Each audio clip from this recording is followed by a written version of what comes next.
his immigration policy.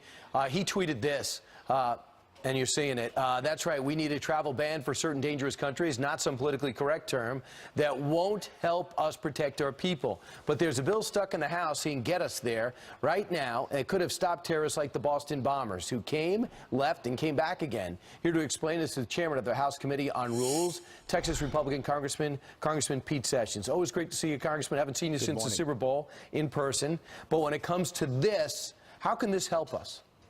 Well, it would help us because it would take away what are commonly called loopholes, but in fact they are provisions within the law that allow people to ask for entry into the country based upon asylum and other methods that are presently available under the law. As you know, President Trump has taken a great and strong stand, not only on behalf of the American people, but really to defeat those who would come to this country to perpetrate terrorism.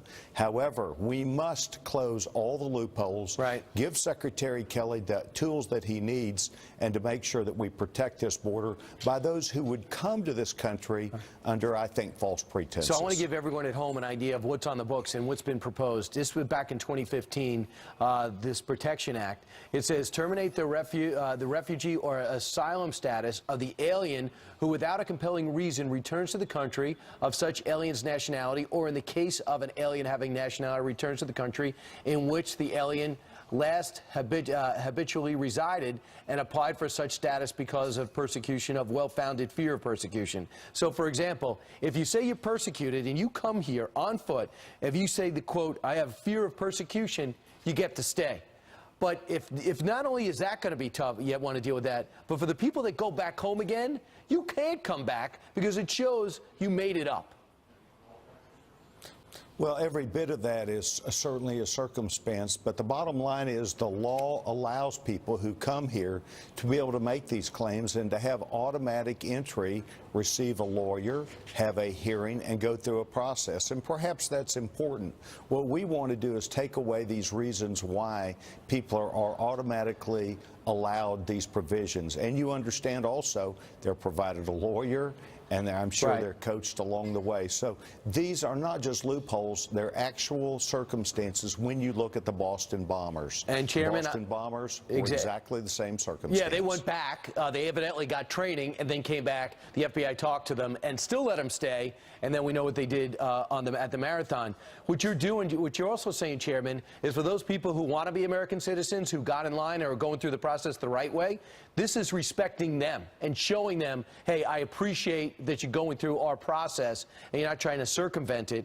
But in the big picture, it seems like you guys are doing something that I thought was impossible, incrementally putting in immigration reform. First, bolster the border, already real progress. Now handle people who are coming here for fear of persecution. Then you have the dreamers that needs to be addressed. And soon there'll be a pathway to citizenship while revamping the laws for people that we want to stay because they go to our colleges. Are you saying forget comprehensive, little by little we're going to get this done? No, I'm not saying that at all. What I'm saying is that President Trump has made sure the American people were openly heard from and responded to. You know, the president had to do things like end, catch, and release. But we had a bill yesterday in the Rules Committee that would add some 2,000 new members of not only ICE but the Border Patrol. We do not have enough officers at the border. We do not have enough people who are prepared to intercept these people that come.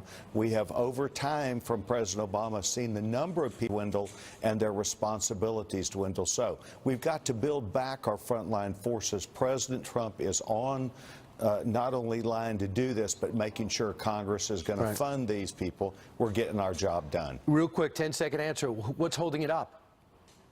Well, process. The process has got to be more robust. What's holding up this bill? I'm sure the majority leader is going to schedule a vote on this bill. It's already come out of committee. It's a matter of the majority leader doing this, and I'm sure we'll do that. All right, good. So it's on track. All right, thanks, Chairman. Great to see you. You bet. Coming up.